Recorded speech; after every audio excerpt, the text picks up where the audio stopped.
Africa is a continent with 54/55 countries. Amazing as they are, but we're always hearing about whether it's Kenya or Ghana or Nigeria or South Africa. But there's some amazing other places doing amazing things, such as Ivory Coast or Cote d'Ivoire. I decided to bring in an amazing lady to come and tell about her story, what she's doing all the way from Europe and based in Abidjan at the same time. So I'm Jacqueline Shaw, I'm the African fashion business coach, and I'd like to invite you to subscribe to this channel where I bring in amazing people talking about their situations and their stories of Made in Africa. So let's jump straight in. So welcome, Susann Schweitzer of Poplin Project. Hey, hi, nice to meet you. Lovely to meet you. I really appreciate you taking out the time, because I've been following your brand for a little while, and many don't know this, but we were actually supposed to meet up in Abidjan this year, 2020, for an event, and yeah, COVID happened, which is just the kind of phrase we're using right now. But let's talk about something which is much more exciting. Let's talk about your business and what you've done. Tell us about Poplin Project and exactly what you've done to found this business and to lead an amazing organization alongside it. Okay. It all started around 4 or 5 years ago, but actually the planning, my mental planning, started like 10 years ago. I really wanted to start 10 years ago, but then, well, if you're all alone and it's far away, it's kind of like it takes a while. My kids were little. So 5 years ago, I started for real, and what Poplin Project really is about is a socially engaged brand with a purpose. It's a purpose-driven brand. The aim is to promote sustainable development and African traditional textiles. At the same time, the social engagement goes in terms of like we working with micro producers, artisans on site. We didn't set up our own business. It's not my factory, not my ateliers. I really want to work with local peoples and bring them further, so they have a steady income and can really develop their own business as well as my business with them. So it's all really soul and heart driven as a project. Okay, so there was an existing production house or workshop of some sort, and you worked with them to do your brand. Not in the first year. In the first year, I started through knowing somebody from a friend, started with her making a few products. It was practically, I mean, in Farsight now, it was kind of a trial edition of Poplin Project the first year, because all the learning process kind of happened in that edition. Like everything that can go wrong went wrong a little bit. So it's a long way to go. It's a long learning process, and it's not a that's the thing, probably what you just said in your introduction about Ghana or Nigeria having really proper factories already set up. That's not something I found or encountered in Cote d'Ivoire. So really, I do work. I know I saw one of your talks at one point where you said don't work with the local on the street. It's not what I do. Obviously, it's not what I do, but it is actually small ateliers, small micro producers I work with, and you just have to be lucky, I think, to find the right ones. And stick with them so you can grow together. The thing is, you only grow to a certain amount of production size, obviously, and then you either have to take multiple ateliers to do the same thing, or you have to kind of change your setup, and that's kind of at the point where I'm now. To see which direction I could go in that sense. We're definitely going to get into that. I'd love to know just a little bit more about your background in regards to your expertise. Are you from fashion background, or is it something completely new? But No. Thinking, I'm not in fashion, I can't do this. No, not at all. No, I'm a trained fashion designer. So I've been working in fashion for the last 20 years, probably. But somehow unhappily for the last 10 years minimum, even more. And not unhappily as such. It's not. It's just that when I started, it was all hands-on. It was all about the material. It was all about beautiful fabrics. It was very creative, and all that kind of disappeared. And now it's all it's all about marketing. It's all about cheaper production, bigger margins. The soul got completely lost in fashion. There's nothing fun about it anymore. And that kind of got to the end consumer, where for the people that are involved in the whole production, even consumers now, nobody cares really for the clothing anymore. It has no value anymore. It's just bland and a bit boring, to be honest. And I love textiles. In the beginning, it was kind of a choice: am I going to do fashion? Am I going to do textiles? I was kind of in between, and was always textile driven, also in the sense of what I designed during school or in all the positions I worked with. It was all about prints. It was all about the textiles. So I just needed to, because I know, or I knew always when I bought something, is this going to last for me? Will I really cherish it? And you can already see it in the shop. That's a piece for you that you really want, that I don't know, that has the soul. I'm talking about the soul of a garment, and you can, like, people feel it, people know it, and that's kind of what I learned as well. It's kind of what people tell me as well when they buy my garments, that they get lots of compliments, they feel really good in them, they love them, they come back and buy more, and that's it's gratifying that still exists in fashion. And I think that's the biggest purpose. It's one of the big purposes of the brand, of, I think, sustainable fashion in general, to create value again in garments and in fashion in general. I think people are going back to that. It's like they want that. They want to have that hand touch, that handmade, that originality stand out. Absolutely. But then for the budget, many just want to just buy cheap. When you buy cheap, you buy twice, as I've been told. So you might as well just pay the full price. But the way you're talking about textiles and prints, because that's what drew me in fashion when I started as well as a designer like yourself, with brands and retailers. And the prints and everything is what drew, and the fabrics is what drew me to Africa, the hand woven, the printed textile. And I know that you use a lot of different types of African fabrics, because many are made, well, they're made on the continent. They're made.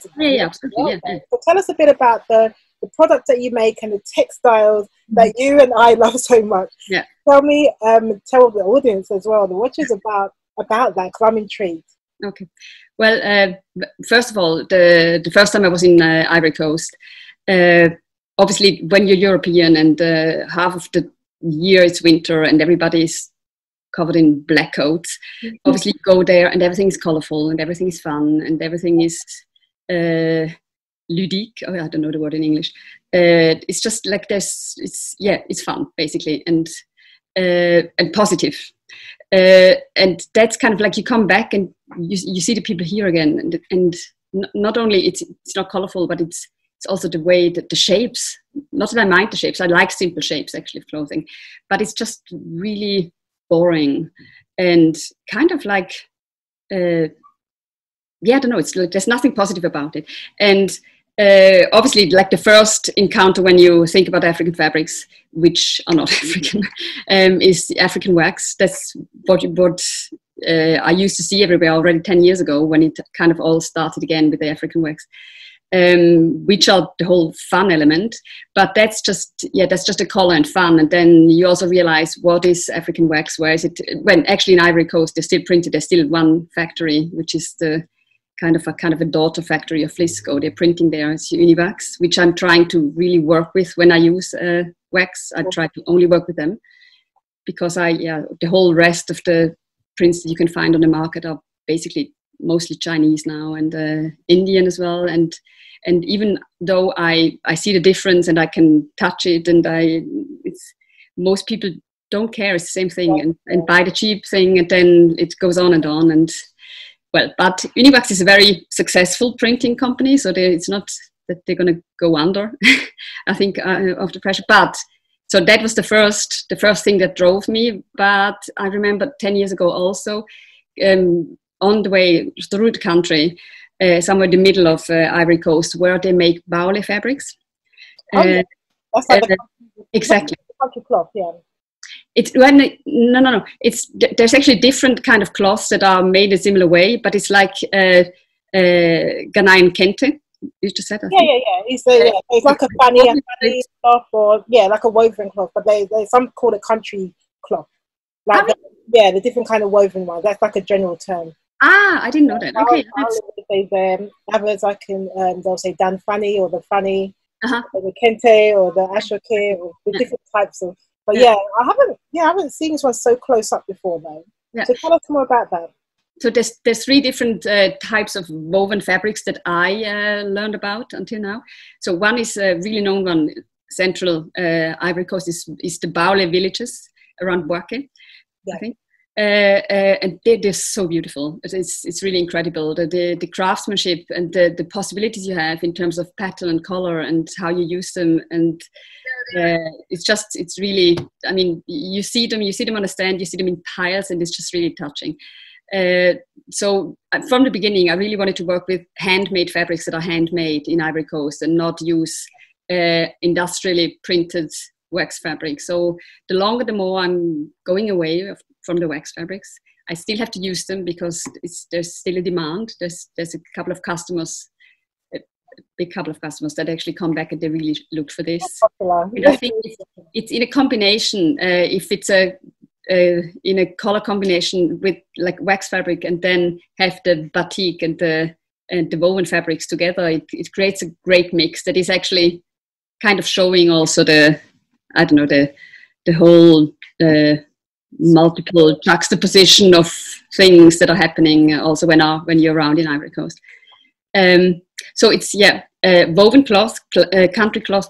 I use a little bit of baoule actually, but what I use the most is since last year. I introduced that last year, and I'm completely thrilled and blown away by the hand woven cloth out of Korogo, which is in the north of Ivory Coast, towards the border of Mali and Burkina. I've had some. Actually, I'm telling you, no, I told a lie. I thought I'm wearing it. Yeah, I've got a partner based there, Korogo, and supplier partner, and we did some for a client. So I don't know where my brain is going today. We did some for a client, and it's just so gorgeous. So beautiful. It's just, and it was, he has a group of weavers. This is beautiful. Exactly. That's what I'm thinking. That's what you're wearing right now. So that's what you do in your brand. You do some of this cloth. You do so it's a baoule. You do some of the wax print and the hand batik as well. I do a lot of that. Really nice mix. I love the mix, and the whole styling is much more casual. It's, how would you describe it? Would you call it casual wear? Would you call it high street? Would you call it streetwear? How would you classify it? It's I on one point on my Instagram account I said statement clothing, which doesn't mean anything as well. It's not, you can't really put it in a drawer, to be honest. It's for every day. The thing is, even though, like, I've got some clients, sometimes they are a bit scared because all of the prints are pretty bold and loud. So you're definitely going to be looked at on the street, especially in Switzerland. So they're a bit like, am I going to pull it off? They buy it and then they come back and tell me that they've never felt better. Because of the art, like, because people, that's not something, I know that's happening in the States and everywhere, but in Switzerland nobody talks to somebody on the street telling them that they look good in their clothing. That's just not happening. If it's happening in a positive way, they're all like, wow, this is exactly. I kind of lost the thread there.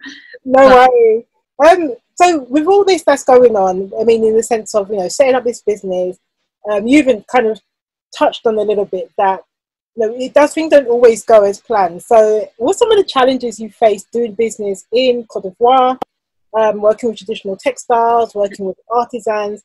If you can name, I'm sure there's probably plenty for fashion business. It's challenging in this sector. But if you can just mention maybe about 2 or 3 of the main challenges that you face. Well, the main challenge in the beginning, especially, is not so much anymore, still an issue, but it's obviously the different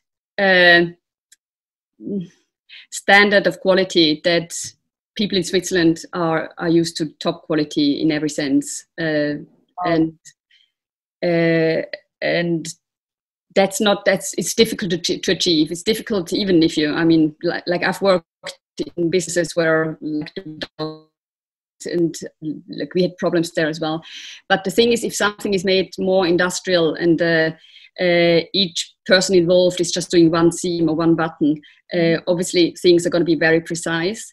But if every piece is made by hand from scratch, so somebody cuts it, maybe the same person actually sews it, but then the same piece is going to be cut and sewn by somebody else.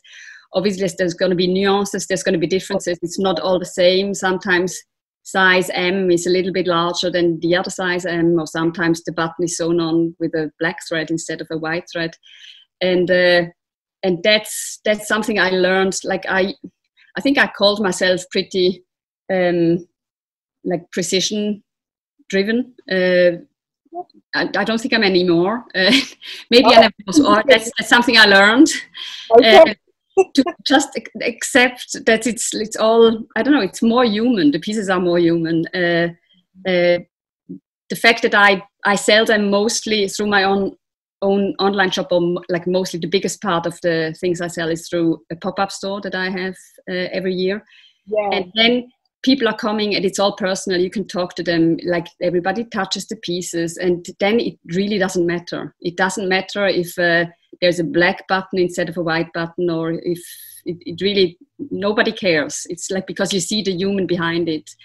If you're kind of integrated in a bigger system of sales channels, or if I sell through third online shops or something like that, then it's going to be more complicated. Yeah. So I think it's all, that's kind of why I set up this sales channel as well in the beginning. And funnily, it kind of worked out that way until now really well. But I did that because in the beginning I thought the quality is not on a standard where I can actually properly sell it in a wholesale kind of way. Okay, gotcha. Because you recently, at the time of the video, you recently did a pop-up event. Yes, yeah. But with present time of this recording, we're still kind of quarantining to some extent. How have you managed to navigate doing an event that's usually like a person-to-person event? How did you do that? Or was it just everyone's mask wearing, or was it all online? How have you navigated that? No. Well, the situation in Switzerland is a bit different than in the UK or than in the States, or it's like every country is a bit different. So what we have here is, I kind of managed, that was lucky, just pure luck. I mean, the whole situation this year was pure luck. It was pure luck that I actually managed to get the collection here, because it wasn't sure at all until the last minute. Of course, yeah. And then it was kind of lucky that the whole lockdown got lifted right beforehand. So I was able to have, I had a store rented. And normally in the store, when I have a pop-up, there's 40 people in there and it's packed, and everybody is looking at everybody wearing clothing, which creates kind of a thing, because you see something on somebody else and you like it. So all that didn't happen, which I was worried about, but I was allowed to let 5 people in at the time. Okay. Nobody needed to wear mask, because this is a size question. If you have, like, it was 60 square meters, so it was 5 people and me, 10 square meters per person, kind of. So it was all just like, I can let 5 people in, they're queuing in front, everybody's used to that now. It makes you look very busy and popular. Yeah. Everybody leaves their number and time when they visited.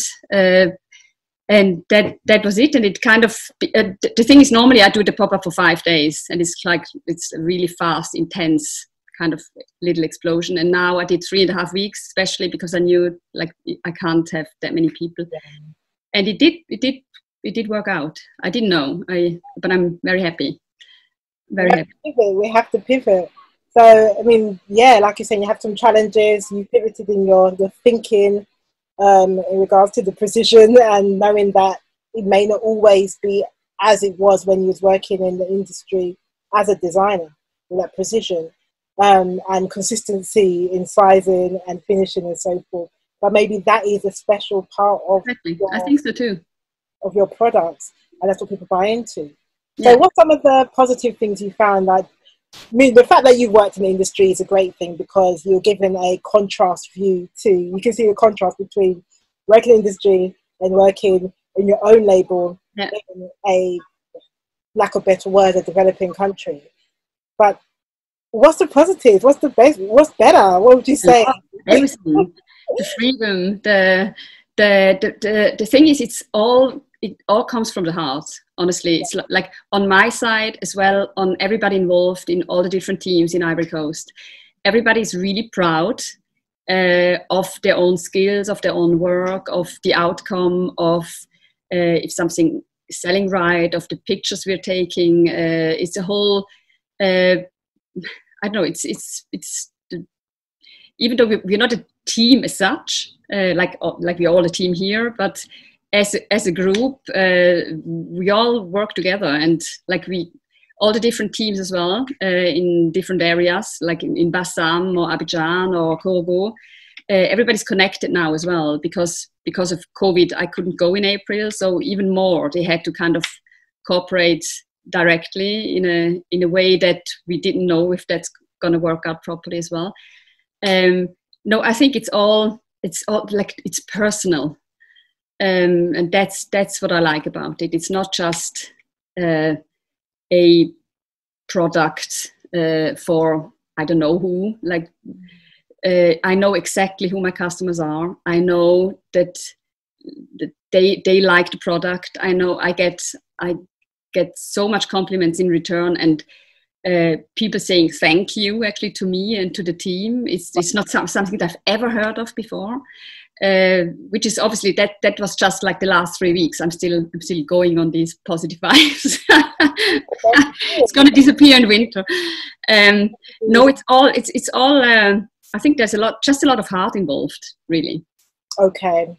Yeah, because as you were saying, working in fashion previously, the soul was gone. That's the word you used. The soul of it had disappeared. And also, obviously, being able to work like in this artisan handicraft type of way. When you work in it's not mass market, but in bigger fashion houses or industries, maybe for a fashion show piece, you can use proper artisanal handcraft.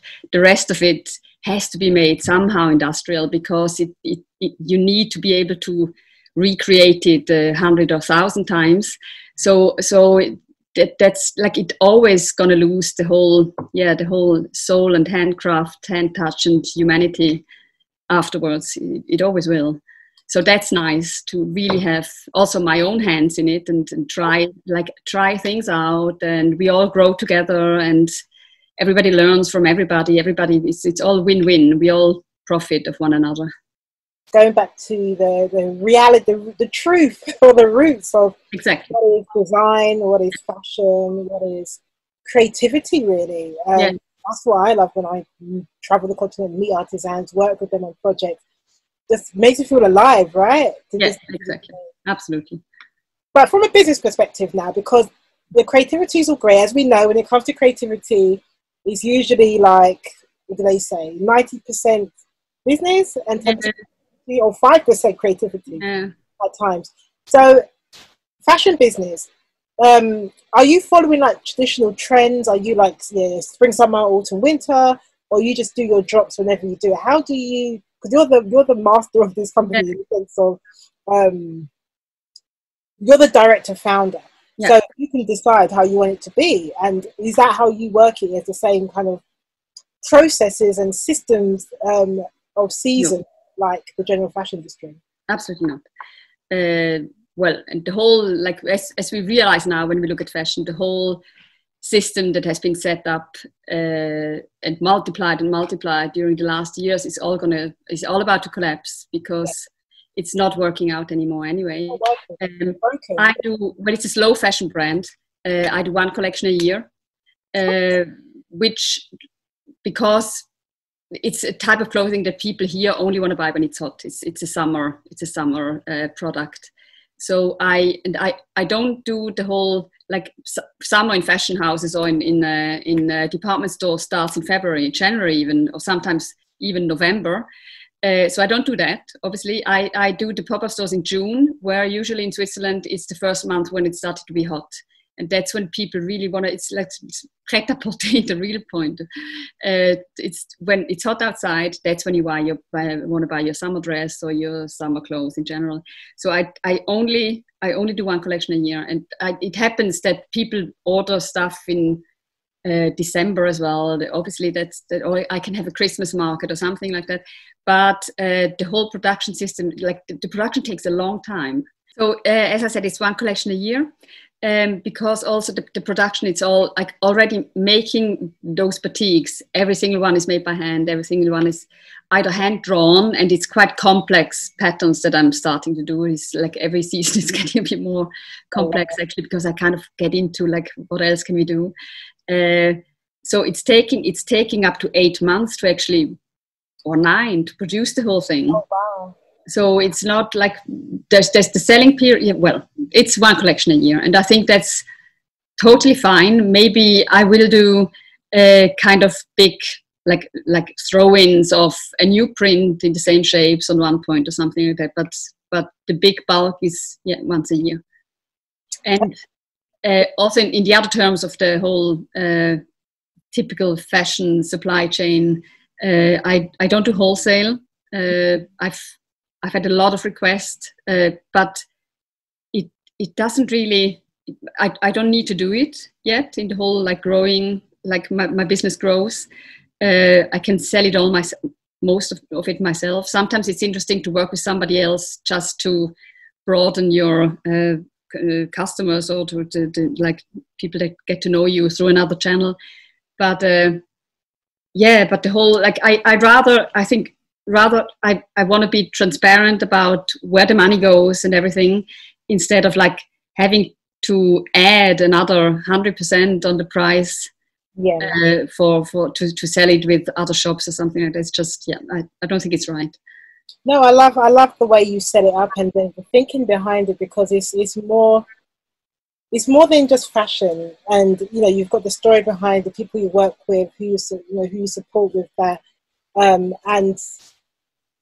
the handcraft. You're using tradition. You're using traditional textiles, and that's actually spreading. Because you could just use wax print and then just cut, and just a tailor to cut and sew that, but you're working with an artisan to be able to produce a textile, or you're purchasing the woven textiles from weavers. So you're expanding your the capacity of your business, expanding the work that you're providing. Mm-hmm. And you're increasing the kind of options of products as well, which just makes it around even more interesting. And I wanted to tell this story, showcase this story, because again, we will talk about the key countries, which are amazing and doing such great things for the story of African fashion. But there's some other countries who are doing some things that are not always spoken so much about, especially not the Francophone speaking African countries. So I'm really glad that you're sharing that. And with the fact that it is in Africa, how do you do the shipping and logistics? Because that's, from a business perspective, that's one of the challenges as well. I mean, I have to say, the whole bureaucracy and administrative side of the business, I'm not really a businesswoman, and I struggle with it, and it's not my thing, and it's my big nightmare actually, and it's taking so much from my daily time and everything. Well, and the shipping is very complicated, I have to say. I just today I had a big day because of little things, like there's a stamp. Switzerland is very overcorrect in all senses. I can imagine. Yeah. So the customs here keep on telling me that one stamp is not the right one, and making me pay extra fees since that's the 3rd year in a row. And I spent hours on the phone about it. And today we found the right stamp. And that's in Switzerland, right? You're talking about the customs in Switzerland. The customs in Switzerland, that do not accept the stamp that the custom in Ivory Coast puts on a certificate. Because people complain about what's done in Africa a lot of the time, but every country has its customs teams who are very particular. So but logistics is... it's a challenge, the whole shipping. I think I kind of found a way to do it now that is working, but it's and I've got somebody. I had to actually take somebody. It's the husband actually of who's an accountant of the one of the atelier girls, and he organizes the whole transport now, because as I said in April, I was supposed to go to pick up the collection. I mean, I would control it. We would pack it together. I would ship it. And I couldn't do it, so he took charge of it, and it did work out. That everything was fine. It's just that it was the question: is there actually a plane that has some space on it? Because I had to fly it. Yeah, but yeah, no. I mean, shipping is not. It's the whole rest of administration as well. It's not just the shipping, but that's challenging. The bigger challenge is even not bringing stuff back from Ivory Coast to Switzerland, but sending something from Switzerland to Ivory Coast. It's right now for me the bigger challenge. If I can't go, I'm gonna have to send many different things like patterns and trimmings. Some trimming I buy actually in Paris because I can't find them on the market in Ivory Coast. All of that I'm gonna have to send there, and that's actually the bigger problem than the other way around. Is it more of the time thing, or it just getting there? It's also a money thing. It's just outrageously expensive. Oh yeah. Oh look, we had to ship something from Ivory Coast to Kenya, and also from, well, it was obviously cheaper from Ivory Coast to the USA, Ivory Coast to Kenya. And I think, well, hopefully with the African Continental Free Trade Agreement, this will help intercontinental. Yes, yeah, that would be great. That's the whole aim, that will help that. But yeah, still, just the shipping is just crazy. If it can get to like China to Europe prices kind of thing, then it's all happy. But for now, yeah, we just have to deal with it. And everyone always asks me, do you know a cheaper place? And yeah, you too. Okay, yeah. Unless you're doing it by ship, then there's just a time, isn't it? But, exactly. Yeah. No, I would prefer obviously shipping by ship as well. But in terms of timing, I never managed. It was always like really urgent and last minute, and we had to wait for it for the photo shoot, and it was all a question of days, and I couldn't do shipping. No. Yeah, exactly. So what about now, just as we're kind of closing up, you've got some experience in design and you've got experience working with Africa and the whole logistics of everything. So though you say you're not a businesswoman, you are a fashion professional. What would you say to budding designers internationally who love your story, love what you're doing, and have visited Africa maybe and then just fell in love and they want to do something similar? What kind of advice would you give to them about starting up? Like, now that you can look back, like, oh god, 5 years, what I would have done better. What would you say to them to do that you maybe would do better or different? The thing is, I would probably say do plan it a lot better than I did. I did do 10 years before, when I first thought about the whole project, I did a whole business plan, but afterwards realized that I was aiming way too high because there was like a biological cotton plantation involved and everything that obviously I couldn't deal with at all. So I had to start slow afterwards and small. But I didn't plan a lot. I just, on one point I said, this is it, I need to start now or I never do it. And then I started with just, a very small couple of products. So I would advise, somehow I would advise to do the opposite. Somehow I would advise really plan it, find the right partners, and start like that. But then because I talked to somebody recently who is on that point of wanting, I think it's more in India than in Africa. I can't remember. She's not sure. But she's planning it like so precisely that it actually scares her away. And that's a big problem as well, because I know that if I would have planned it, I wouldn't have done it. So sometimes I think just jump in. Maybe you fail big time in the beginning, but if you have the grit and you want to do it, you're going to do it and you're going to learn it. And it might be taking a bit longer, but I think you have to have the naivety. Otherwise you're not going to do it. 100,000% agree. from my own experience of doing it and just doing it messy sometimes. Yeah, planning is good, but it's a different type of planning. Not the business planning may not always go. You have to kind of go and see to learn, don't you? Because the things you might have planned from where you are, yeah, will be completely different once you get there, and prices and shipping timelines and the logistics and all of that may completely change. So yeah, I appreciate that. And any last word just about what you're doing next? What can we expect from Poplin? And why Poplin, by the way? I didn't ask you, why Poplin? Poplin Project.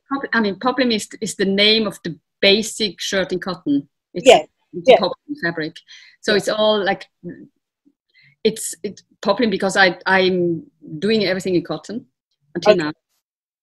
Anyway, until now. And Poplin Project, obviously, because it's a project, it's an ongoing development situation. It's all can change, it can develop in something else. It's a fluid kind of deal. And in the beginning, I wasn't sure if I wanted to do just West Africa or if I want to do either other countries in Africa or maybe do some block printing in India as well. So I was just like, I want to do cotton, I want to do basic cotton, I want to do simple shapes, and I want to work with textile traditional printing techniques or weaving techniques. Well, printing first, that's where the Poplin came from. And obviously it's looking nice as a word. It's like yeah, I like it. I just always thought maybe there's some other story behind it, but let me just ask that. So what's next? What can we expect from Poplin Project? I mean, 2020 is a bit, I mean, you still had your pop-up, so that happened. Yeah. Maybe your other plans the rest of the year could still happen depending on what they are. But what have you got? What should we expect? Is there another collection drop-in? Is there collaborations or new textiles you should expect? What can you share? What we're planning to do this year, or maybe then because of COVID next year, that all depends on how the situation is going to develop in Ivory Coast in autumn and winter, is we gonna